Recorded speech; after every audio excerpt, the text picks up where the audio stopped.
దేవునికి సమస్త ఘనత మహిమ ప్రభావములు ఆ ప్రభువుకే చెలునుగాక. ప్రియులరా,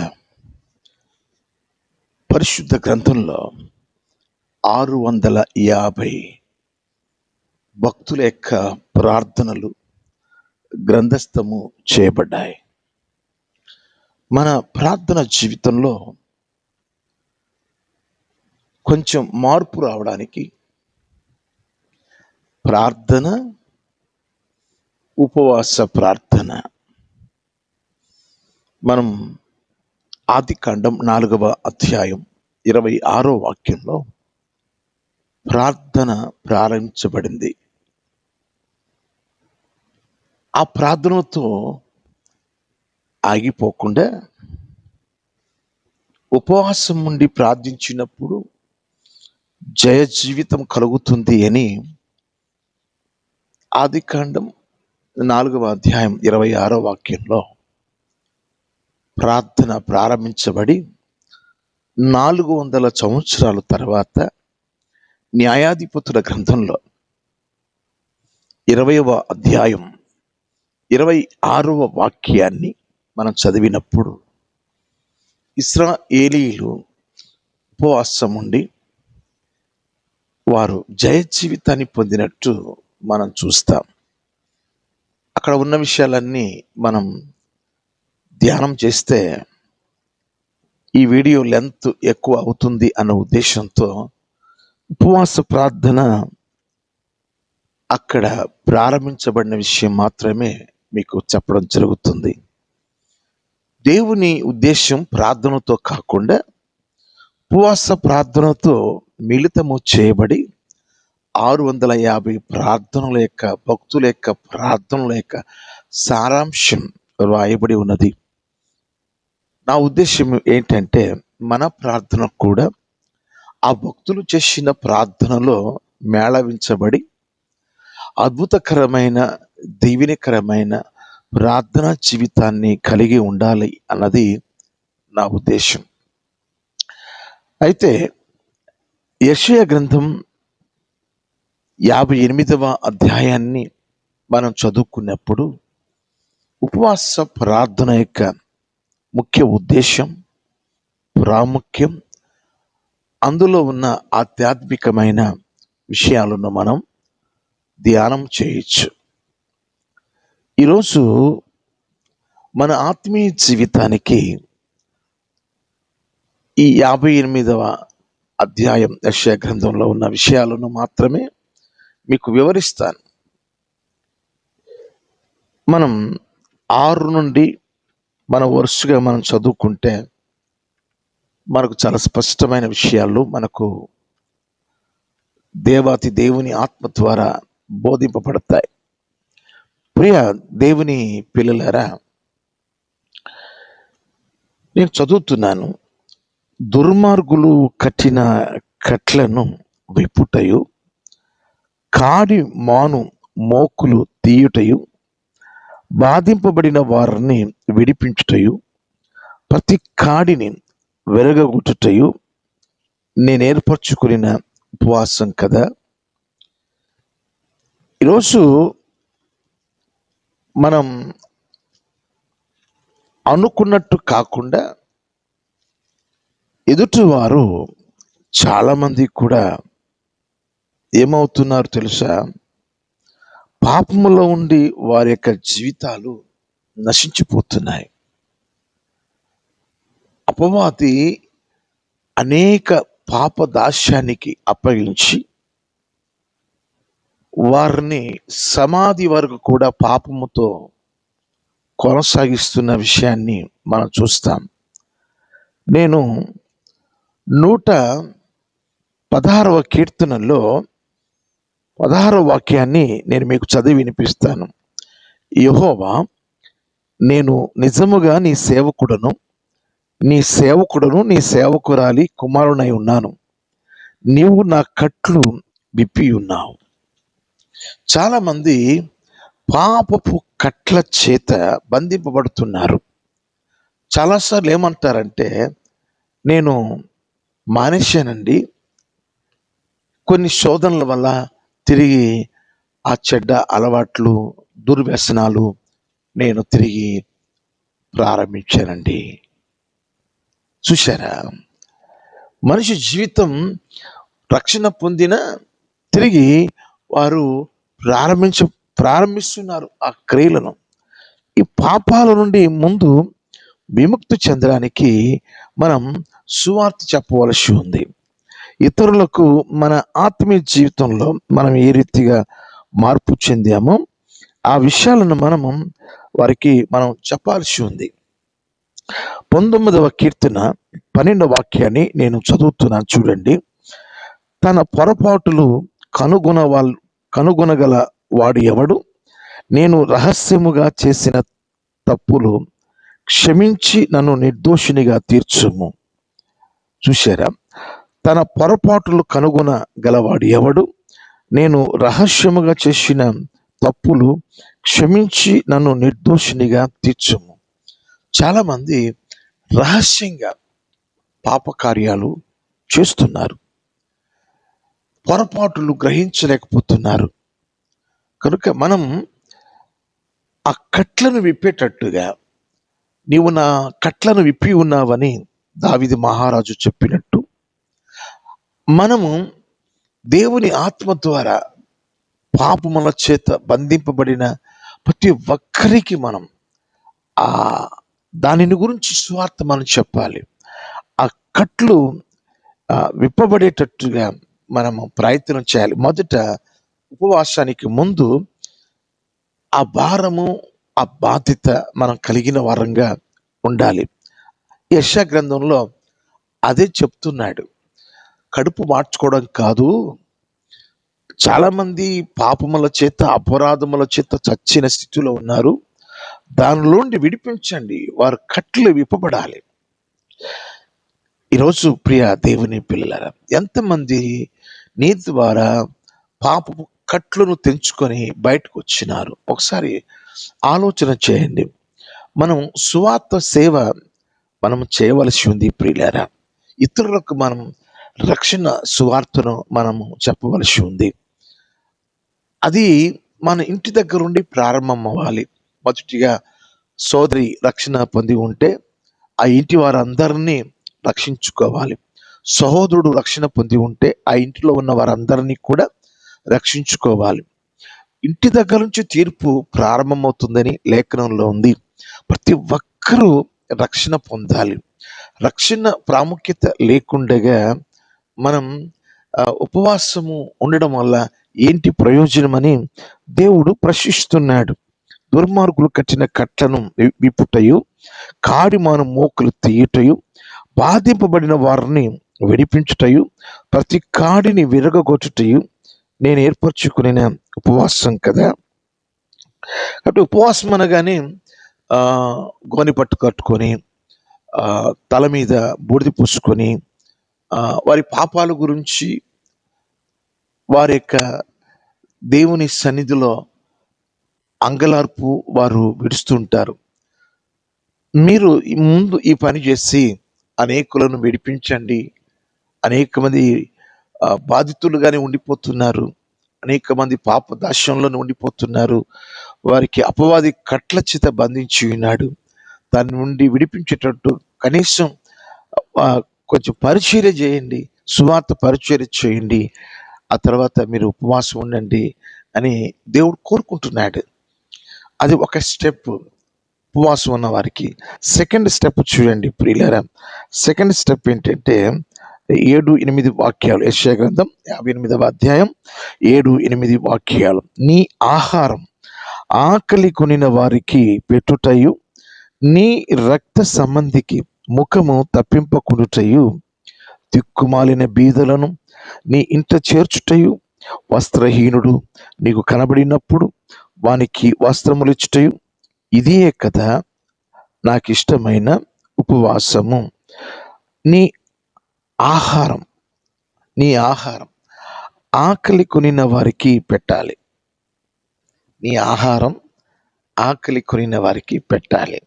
మనం ఉపవాసం ఉంటాం కదా, మరి 40 రోజులు ఉపవాసం ఉంటాం అనుకోండి. మీరు ఎన్ని పూటలు ఉపవాసం ఉంటున్నారో ఆ ఆహారాన్ని బియ్యం రూపంలో మనం స్టాక్ చేయాలి, నిల్వ చేయాలి. చివరి రోజున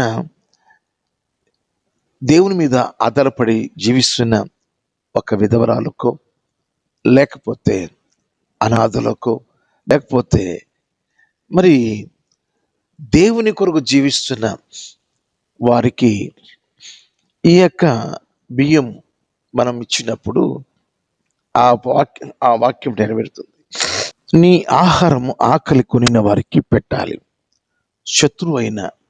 శత్రువైన మనము ఆకలి కొని ఉన్న ఆ సందర్భం మనకు ఒకవేళ సంభవించినప్పుడు శత్రువు అని మనం దూరంగా ఉండకుండా, నీ శత్రువు ఆకలి కొన్నప్పుడు ఆహారం పెట్టు అని దేవుని లేఖనం మనకు తెలియజేస్తుంది.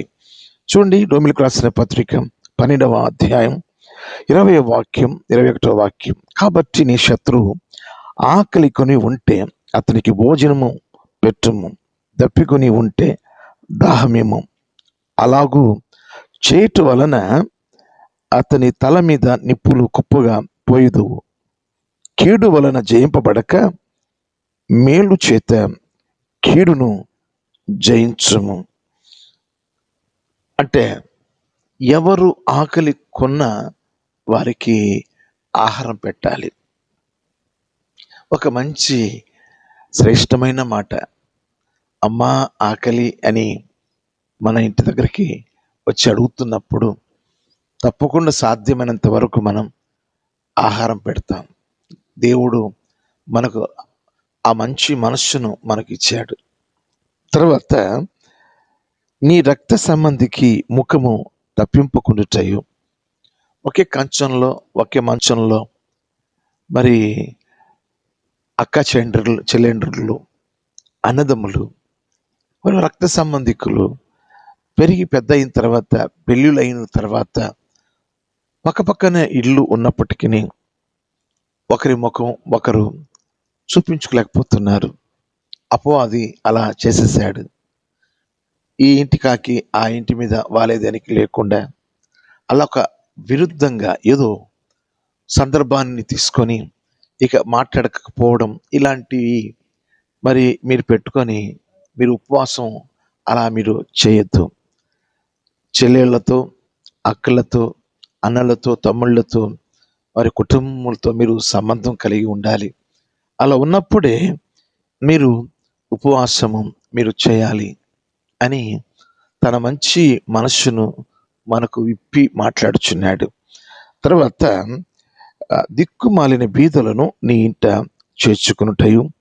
చాలామంది బీదవారైన వారికి మన దగ్గర ఉన్నదే, లేనిది కాదు, మన దగ్గర ఉన్నదే లేని వారికి ఇవ్వడము, అది మీరు నేర్చుకోండి అని ఒక మంచి క్రమాన్ని దేవాతి దేవుడు మనకు తెలియచేస్తున్నాడు. వస్త్రహీనుడు నీకు కనబడినప్పుడు వానికి వస్త్రములు ఇవ్వాలి. చాలామంది సరైన వస్త్రాలు ధరించుకోలేక కుటుంబం నరక యాతన అనుభవిస్తూ ఉన్న అటువంటి కుటుంబాలకు మనం ఈ మాత్రం సహాయం చేయాలి.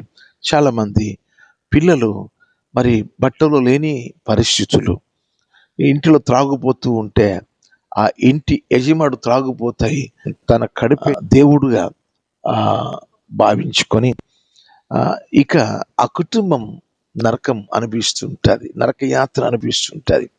ఆ భార్యకి కానీ ఆ పిల్లలకు కానీ తినడానికి తిండి ఉండదు, కట్టుకోవడానికి సరైన బట్టలు ఉండవు. మరి అటువంటి వారికి సాధ్యమైనంత వరకు బట్టలు లేని వారికి మనం సహాయం చేయడం, దేవుడు మనకు ఆ మంచితనాన్ని గురించి మనకు తెలియచేస్తున్నాడు. కనుక వస్త్రహీనుడు నీకు కనబడినప్పుడు వానికి వస్త్రములు ఇచ్చుట, ఇదే కదా నాకు ఇష్టమైన ఉపవాసం. అంటే మనం కంప్లీట్గా మనం చదువుకున్న ఈ 2 భాగాలలో ఏం కనబడుతుందంటే, ఇతరులు పాపములో ఉన్నప్పుడు వారిని విడిపించండి. ఇతరులు దారిద్రమైన కొదువులతో, కొరతలో వారు ఉంటున్నప్పుడు మీరు కూడా సహాయం చేయండి. అప్పుడు మీరు ఉపవాసం మీరు చేస్తే అది నాకు ఇష్టమైన ఉపవాసం. దేవునికి ఉపవాస ప్రార్థన ఆయనకి ఇష్టమైనది. ప్రియ దేవుని పిల్లలరా, లేఖనాలలో కూడా మనం చూస్తాం. ప్రభుల వారు చెప్పారు మత్తయి సువార్త 6వ అధ్యాయంలో 16వ వాక్యంలో, ఉపవాసముండి నీవు రహస్యమందు నీ తండ్రికి ప్రార్థించినప్పుడు గది తలుపులు వేసుకొని నీ తండ్రికి ప్రార్థించమని వ్యక్తిగతంగా ఆత్మీయంగా మనము దేవునిలో ఎదగడానికి ఉపవాస ప్రార్థన ప్రాముఖ్యము అని అక్కడ చెప్పడం జరిగింది. తర్వాత రెండవ పర్యాయము కూడా ఆయన చెప్పడం జరిగింది. శిష్యులు మరి ఒక దయ్యం పట్టిన ఒక యవనస్తుని దురాత్మ పట్టిన ఆ పరిస్థితి నుంచి వారు విడిపించలేకపోయినప్పుడు యేసు ప్రభు వచ్చి, మోగదైన చెవిటి దయమా ఈ బాలుని వదిలిపెట్టు అని గద్దించగా ఆ దయ్యము వెళ్ళిపోయినట్టు, తర్వాత ఈ శిష్యులు వచ్చి మేము ఎందుకు వెళ్ళగొట్టలేకపోయాము అన్నప్పుడు అక్కడ ప్రభు వారు ఏం చెప్పారు అంటే, మార్కు సువార్త 9వ అధ్యాయం 9వ వాక్యంలో ఏం చెప్పాడు ఆయన, మీరు మామూలు ప్రార్థన కాదు, మీరు ఉపవాసించి ప్రార్థిస్తే అట్టి దురాత్మలు పోతాయి. ఉపవాసం చాలా ప్రాముఖ్యము అని ప్రభువారి ఉద్దేశం. అక్కడక్కడ కూడా మనం చూస్తూ ఉంటాం. ఆదిమ సంఘం ఉపవసించి ప్రార్థించినప్పుడు వారు శక్తి పొందుకున్నట్లుగా మనం చూస్తాం. పౌలు గారి పరిచర్యలో అనేక పర్యాయాలు ఉపవాసాన్ని గురించి ఆయన వచించడం మనం చూస్తాం. ఎట్టకేళ్లకు విశ్వాసుల జీవితాలలో ఉపవాస ప్రార్థన ప్రాముఖ్యమైనది.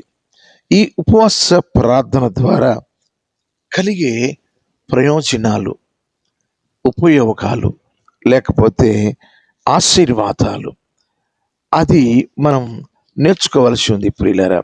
మనం ఈ సత్యాలను మనం తెలుసుకోవాలి. ఉపవాసం ఉండుట ద్వారా ఆత్మీయంగా మేలులు ఉన్నాయి, శారీరకంగా కూడా మేలులు ఉన్నాయి. 2 రకాలు ఉన్నాయి. ఆత్మీయమైన మేలులు 7 ఉన్నాయి.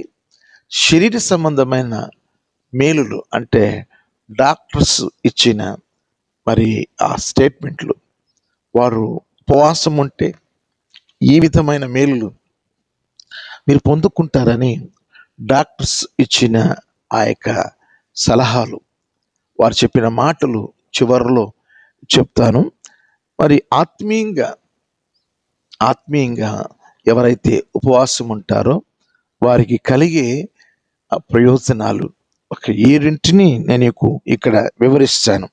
చూడండి ప్రియులరా, అలాగున నీవు చేసిన ఎడల, ఎలాగున దేవునికి ఇష్టమైన ఉపవాస అక్రమాలు మనం పాటించినప్పుడు, అలాగున నీవు చేసిన ఎడల నీ వెలుగు వేకువ చుక్కవలే ఉదయించును. అది మొదటిది. నీ వెలుగు వేకువ చుక్కవలే ఉదయించును. ఇక్కడ మీకు ఆలోచన వచ్చి ఉంటుంది, నీ వెలుగు అంటే అవును, ప్రభు వారు ఏం చెప్పారంటే మీరు లోకమునకు వెలుగై ఉన్నారు అని ప్రభు మత్తయి సువార్త 5వ అధ్యాయంలో 14వ వాక్యంలో ఆయన చెప్పడం జరిగింది. మీరు లోకమునకు వెలుగై ఉన్నారు. ఏంటి మనలో వెలుగు? అవును, సామెతల గ్రంథం 20వ అధ్యాయం 27వ వాక్యం, నరుని ఆత్మ యెహోవా పెట్టిన దీపము అని ఉంది ప్రియులారా. మనలో ఉన్న ఆత్మ దీపం. అది అంటే మనము ఒక దీపముగా వెలిగించబడ్డాం, అది ప్రకాశించబడుతుంది. లెమ్ము తేజరిల్లుము అని, యెహోవా మహిమ నీ మీద ఉదయించును అని దేవుడు ప్రోత్సహించాడు. లెమ్ము తేజరిల్లుము అన్నాడు. మనం వెలగాలి, ప్రజ్వరిల్లాలి, మనం ప్రకాశించాలి. మనలో వెలుగు ఇతరులు చూడగలగాలి.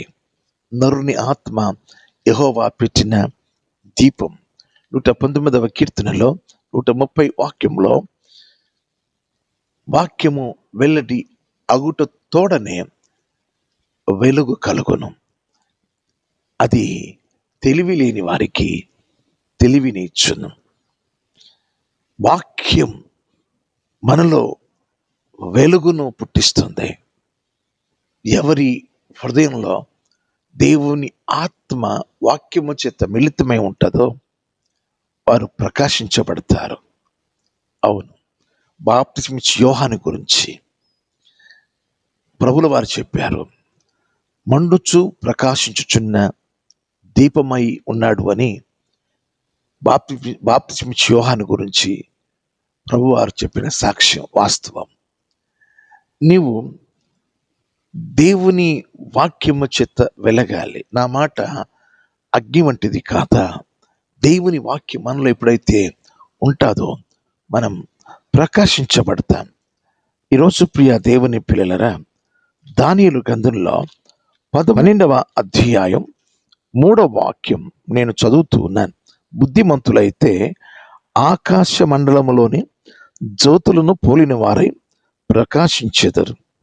నీతి మార్గం అనుసరించి నడుచుకున్నట్లు ఎవరు అనేకులను త్రిప్పుతురో వారు నక్షత్రం వలె నిరంతరమును ప్రకాశించెదరు. ఈరోజు నా ప్రియ దేవుని పిల్లలారా, నక్షత్రం వలె ఎవరు ప్రకాశిస్తారట?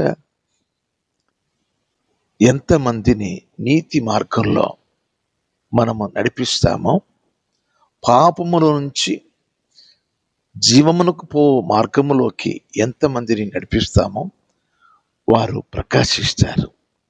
లోకానికి మీరు వెలుగై ఉన్నారని ప్రభువు చెప్పిన ఆ మాటకు అర్థము అదే ప్రియులారా. మనలో ఉన్న ఆత్మ దీపం, మనలో ఉన్న వాక్యపు దీపం, ఇది మండుతూ ఉండాలి. ఆ మండుతున్న ఆ దీపం దగ్గరికి మనుషులు చేరుకోవాలి. వెలుగు దగ్గరికి మనుషులు చేరుకున్నట్టు అనేకులు మన దగ్గరికి చేరుకోవాలి. ఫిలిప్పీయులకు రాసిన పత్రిక 2వ అధ్యాయం 16వ వాక్యంలో జీవవాక్యమును మీరు చేతబొట్టుకొని జ్యోతుల వలె మీరు కనబడుచున్నారని లేఖనంలో ఉంది. ఈ సత్యాన్ని ఎప్పుడైతే మనం చేతబట్టుకుంటామో లోకానికి మనం జ్యోతుల్లా మనం ప్రకాశిస్తాం. ఈరోజు ఈ మాటలు మీరు స్వీకరించండి. నీవు కూడా దేవుని పరిశుద్ధ గ్రంథాన్ని చేతబట్టుకొని చెప్పబడుచున్న ఈ వాక్యములు హృదయ అంతరంగములోంచి వచ్చేటట్టుగా మన లోపలికి అవి నింపబడాలి. అవును, 37వ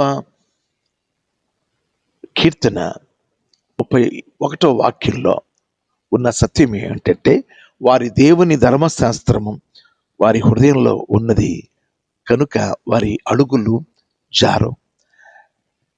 దేవుని ధర్మశాస్త్రం మన హృదయంలో ఉండాలని దేవుడు ఆశిస్తూ ఉన్నాడు. ఈరోజు నువ్వు ప్రకాశించు. మత్తయి సువార్త 5వ అధ్యాయం 16వ వాక్యంలో కూడా మీలో ఉన్న వెలుగును లోకానికి ప్రకాశింపచేయండి.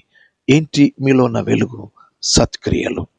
సత్క్రియలు అనే వెలుగు ప్రకాశిస్తే అక్కడ చూడండి, క్రియల మూలంగా రాహాబు వేశ్య ఏమైంది? నీతిమంతురాలుగా వెలిగింది. ఈరోజు నీవు కూడా వెలగాలి. అనేక మంది జీవితాలు మండించబడాలి, వెలగాలి, వెలిగించబడాలి. అది మొదటి విషయం. దేవునికి ఇష్టమైన ఉపవాసం ఎవరైతే చేస్తారో వారు ఈ రీతిగా నీ వెలుగు వేకువ చుక్క వలె ఉదయించును అన్న రీతిగా వారు ప్రకాశిస్తారు. అందుకోసమే వారు మరణించిన తర్వాత కూడా మత్తయి సువార్త 13వ అధ్యాయం 43వ వాక్యంలో చెప్పినట్టు నీతిమంతులు తమ తండ్రి రాజ్యంలో సూర్యుని వలె ప్రకాశించెదరు అని చెప్పబడింది.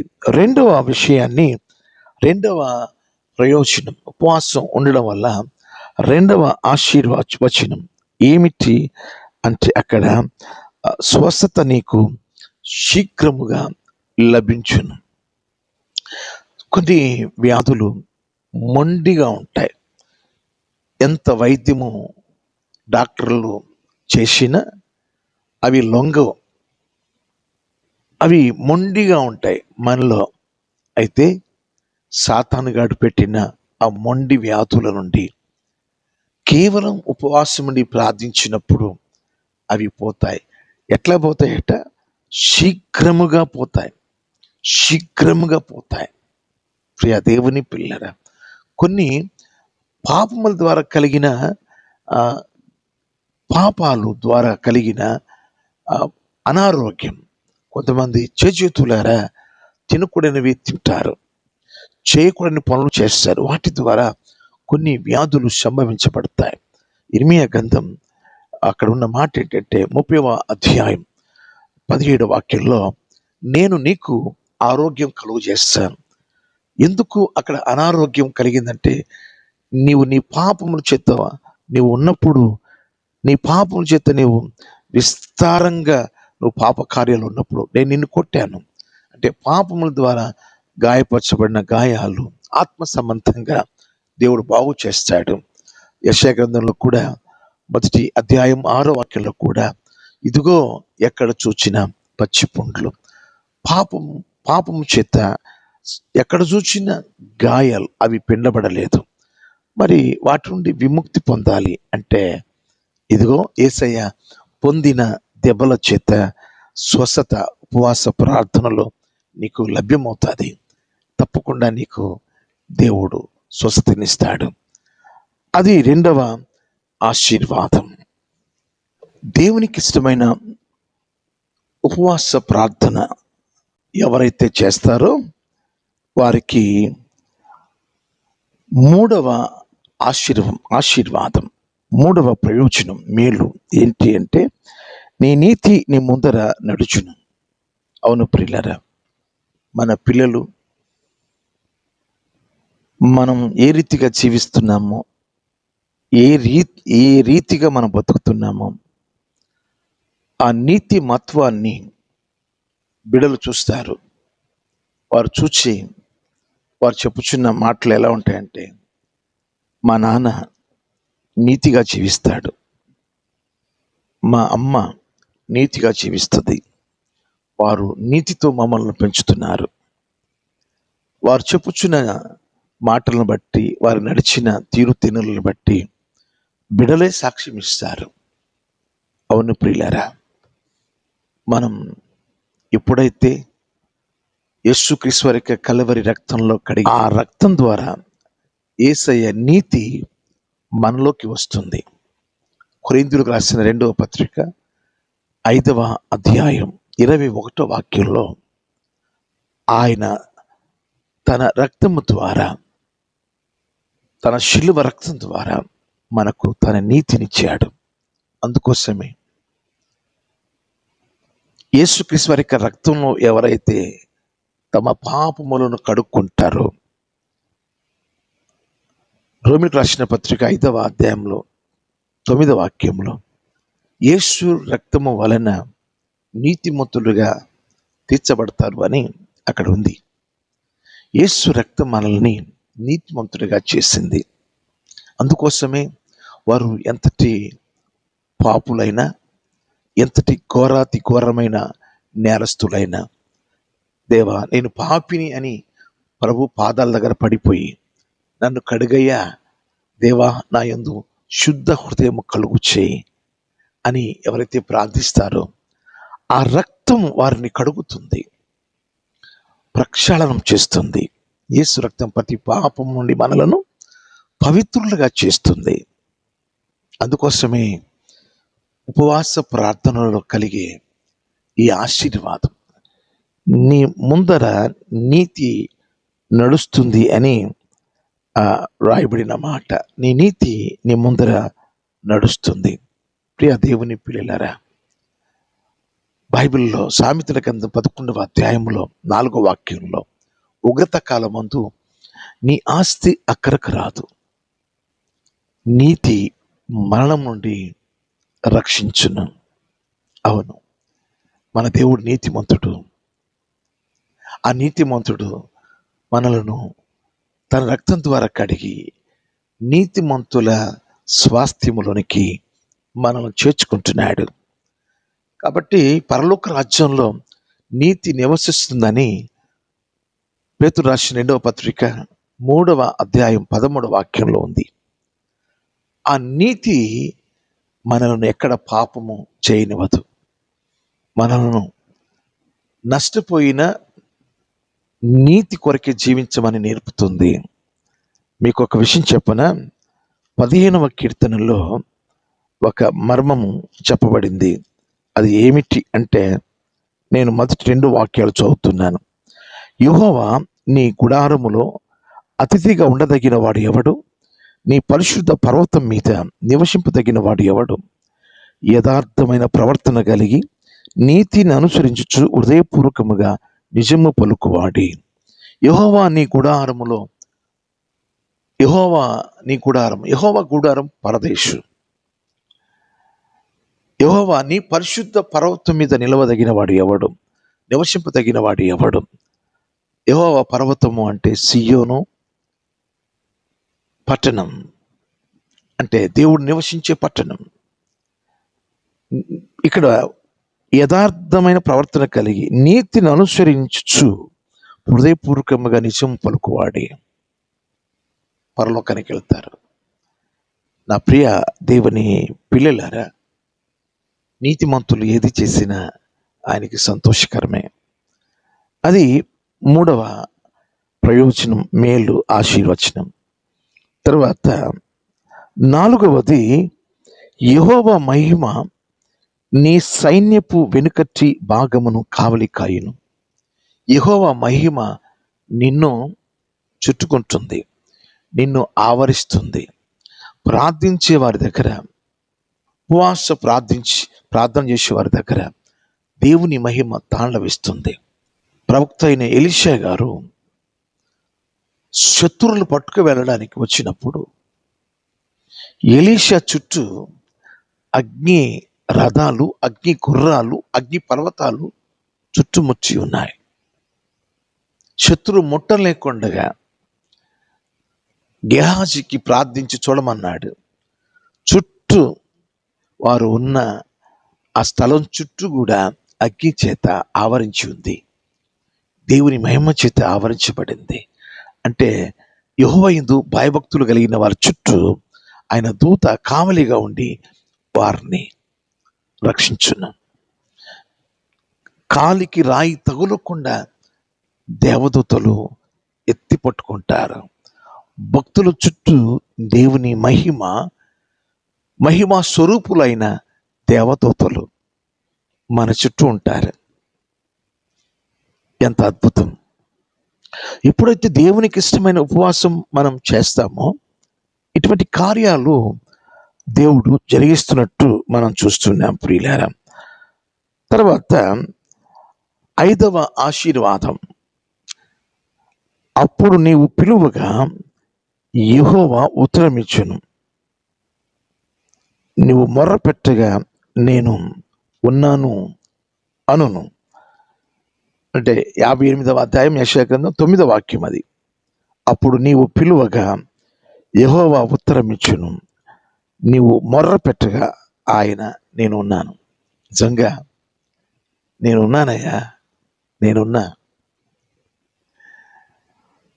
కళ్ళు వచ్చిన ఆ యొక్క పుట్టుకతో ఆ గుడ్డివాడు, అక్కడ ఉన్న శాస్త్రులు, పరిచయులు అతన్ని వెలివేశారు. అతడు ఒంటరిగా ఉన్నాడు. ఆ తల్లిదండ్రులు కూడా వదిలిపెట్టేశారు. యేసు ప్రభువారు ప్రత్యక్షమయ్యాడు. నీకెవరు కళ్ళు ఇచ్చింది? యేసయ్య. ఆయన ఎక్కడున్నాడు నాకు తెలియదు. యేసయ్య కళ్ళు ఇచ్చాడు నాకు, ఆయన నేనే. ఈరోజు ప్రియ దేవుని పిల్లలారా, ఒంటరిగా ఉన్నానని దిగులు పడుతున్నావా? వారిలో ఒంటరి అయిన వాడు 10 వందలకును. నాకు ఎవరు సహాయం చేయట్లేదు, ఎవరు నాకు తోడుగా ఉండలేదు అనుకుంటున్నావా? ఒంటరిగా ఉన్నవాడికి జంటగా ఆయన తోడవుతాడు. నీవు ఒంటరిగా లేవు, నీ దేవుడు నీకు తోడుగా ఉన్నాడు. అది ఆ వాక్యం యొక్క మర్మం ప్రియులారా. అప్పుడు నీవు పిలువగా యెహోవా ఉత్తరమిచ్చును, నీవు మొర్ర పెట్టగా ఆయన నేను ఉన్నాను అనును. ఈరోజు ఒకసారి ఆలోచన చేయండి ప్రియులారా, ఒకసారి ఆలోచన చేయండి. దేవుడు నీకు తోడుగా ఉన్నాడు, దేవుడు నీకు తోడుగా ఉన్నాడు. ఆరవది ఆరవది మనం యెషయా గ్రంథం 58వ అధ్యాయం 11వ వాక్యంలో మనం చదువుకున్నప్పుడు, యెహోవా నిన్ను నిత్యము నడిపించును, యెహోవా నిన్ను నిత్యము నడిపించును. మనం అనేక మారులు, అనేక పర్యాయాలు దారులు మూసుకుపోయిన పరిస్థితులు మనకు సంభవించినప్పుడు, ముందుకు వెళ్ళలేని పరిస్థితి, దేవుడు ద్వారము తెరవడానికి ఇదిగో ఏముంది, యెహోవా నిత్యం నడిపించును. దేవుడే ఆ చీకటిలో వెలుగును పుట్టించి, ఆ వెలుగు మధ్యాహ్నపు వెలుగులాగా పుట్టించి, దేవుడు నీకు రహదారి ఏర్పాటు చేస్తాడు. అడ్డొచ్చిన ఎర్ర సముద్రాన్ని ఎండగట్టాడు, అడ్డొచ్చిన యోర్దానును ఎండగట్టాడు. చూశారా? యెహోవా నిత్యము నిన్ను నడిపించును. దేవునికి ఇష్టమైన ఉపవాసం మనం చేస్తే మూసుకుపోయిన దారులు తెరవబడతాయి.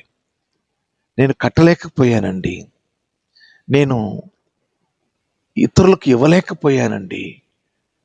అయితే దేన్ని కట్టాలనుకుంటావో దేవుడు కట్టిస్తాడు, ఏది ఇవ్వాలనుకుంటావో దేవుడు ఇచ్చేటట్టు చేస్తాడు. అవును, ఇర్మీయా గ్రంథం 31వ అధ్యాయం 9వ వాక్యం ఇలా చెప్తుంది, వారు ఏడ్చుచూ వచ్చేదారు, వారు నన్ను ప్రార్థించగా నేను వారికి చక్కగా పోవు బాటలో వారిని నడిపిస్తాను. దేవునికి మహిమ కలుగునుగాక. ఎప్పుడైతే ఉపవసించి కన్నీటితో ప్రార్థన చేస్తామో, మూసుకుపోయిన దారులు చక్కగా పోవు బాటను దేవుడు చూపిస్తాడు. 48వ కీర్తన 14వ వాక్యంలో, మరణము వరకు ఆయన నీకు తోడుగా ఉండి నిన్ను నడిపిస్తాడు.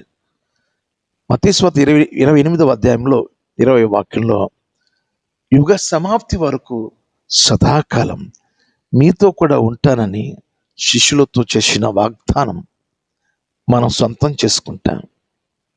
దేవుడు మనకు తోడుగా ఉంటాడు. కాబట్టి ఇక్కడ 6 ఆశీర్వాదకరమైన విషయాలు మనం వింటూ ఉన్నాం.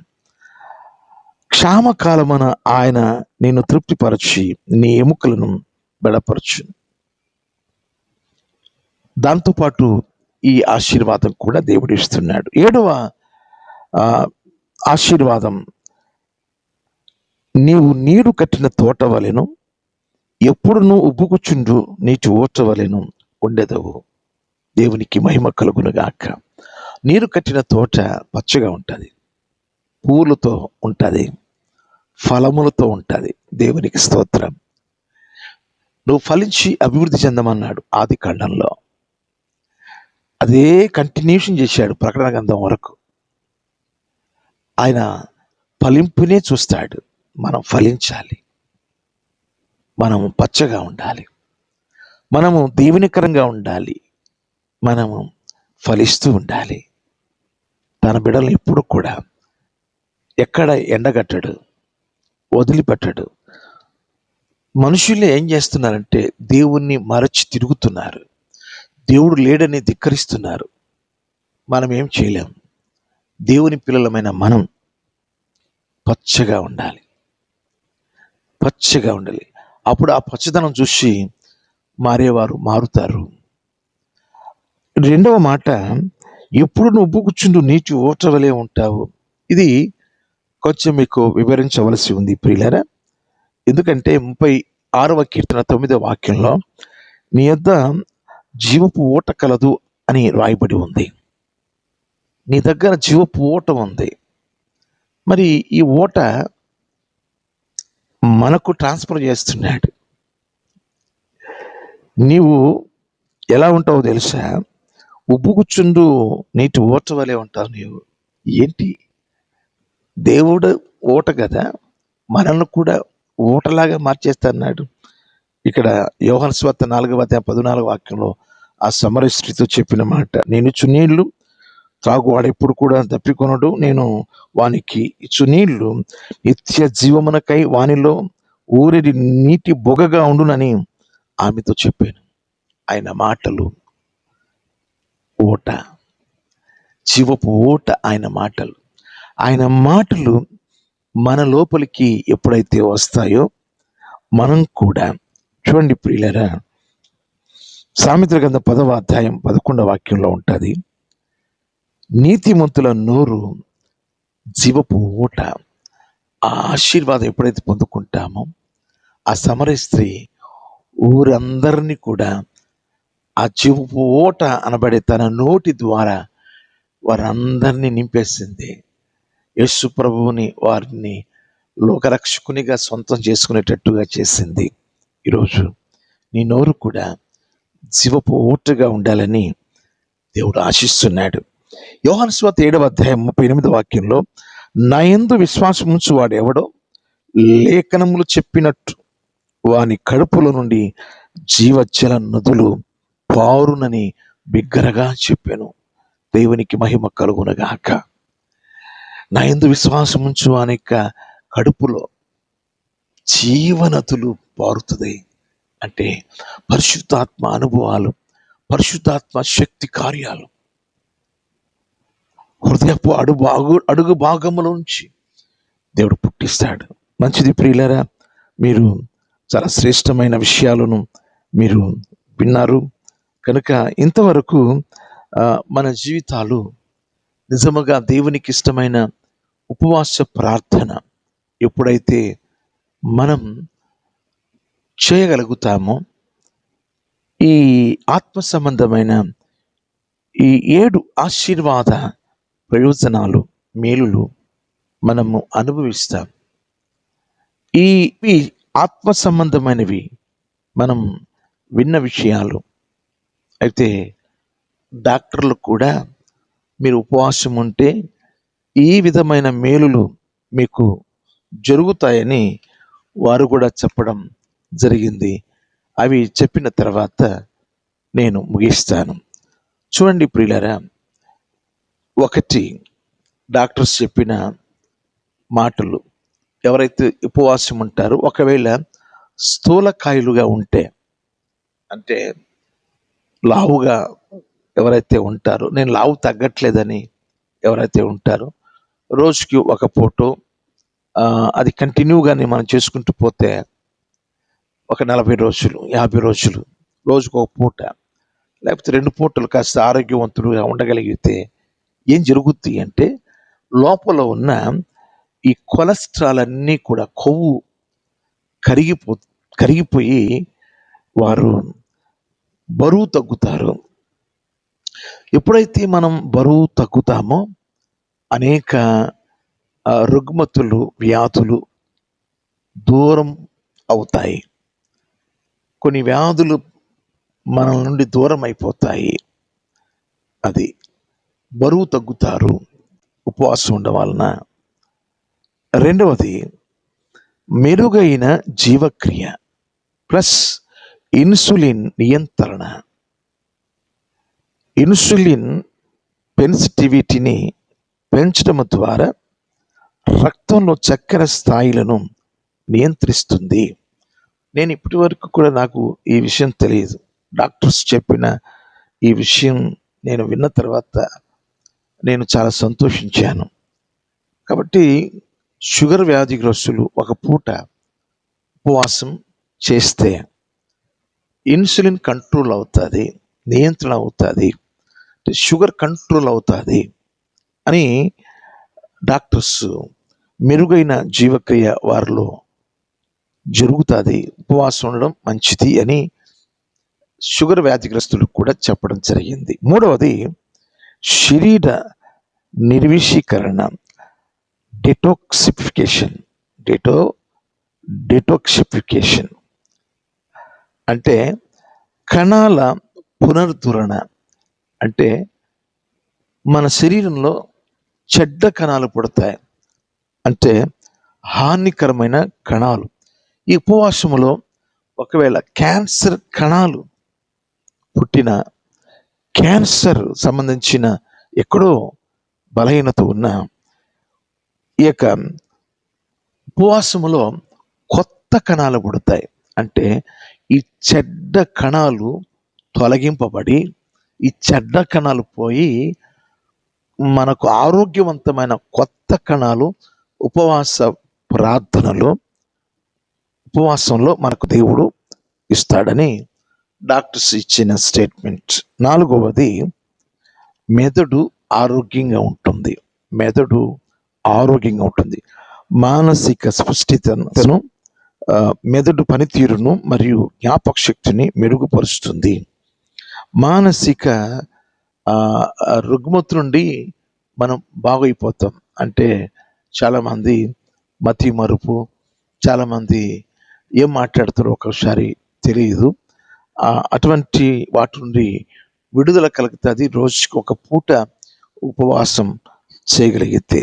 అది 4వది. 5వది, వాపు తగ్గింపు, ఇన్ఫ్లమేషన్.